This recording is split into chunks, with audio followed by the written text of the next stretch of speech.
સમાચારોની વચ્ચે મહત્વના સમાચાર સામે આવી રહ્યા છે। ગીર સોમનાથથી બ્રેકિંગ ન્યૂઝ જણાવી દઈએ। સૌથી મોટા સમાચાર સામે આવી રહ્યા છે। વેરાવળની બોટ ફિશિંગ દરમિયાન દરિયામાં ઊંધી પડી। બ્રેકિંગ ન્યૂઝ જણાવી દઈએ ગઈકાલે ફિશિંગ માટે દરિયામાં ગઈ હતી બોટ। બોટમાં ટંડેલ, ખલાસી સહિત 5 લોકો હતા સાથે। મછલી પકડી જાળ ખેંચતા બોટ એક સાઈડ નમીને ઊંધી પડી। બોટમાં ગયેલા 4 લોકોના આબાદ બચાવ। એક ખલાસી લાપતા હતો, જેનો મૃતદેહ આજે સવારે વેરાવળના દરિયામાંથી મળી આવ્યો। વેરાવળથી 2 નોટિકલ દૂર જાલેશ્વરના દરિયા કિનારે બન્યો બનાવ। મરીન પોલીસ અને માછીમાર અગ્રણીઓ ઘટના સ્થળ પર પહોંચ્યા। મહત્વના સમાચાર જણાવી દઈએ ગીર સોમનાથથી મહત્વના સમાચાર સામે આવ્યા છે। વેરાવળની બોટ ફિશિંગ દરમિયાન દરિયામાં ઊંધી પડી।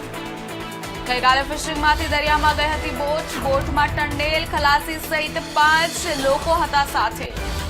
માછલી પકડી જાળ ખેંચતા બોટ એક સાઈડ નમીને ઊંધી પડી હતી, ત્યારે બોટમાં ગયેલા 4 લોકોના આબાદ બચાવ થયો છે, પરંતુ એક ખલાસી લાપતા હતો, જેનો મૃતદેહ સવારે વેરાવળના દરિયામાંથી મળી આવ્યો।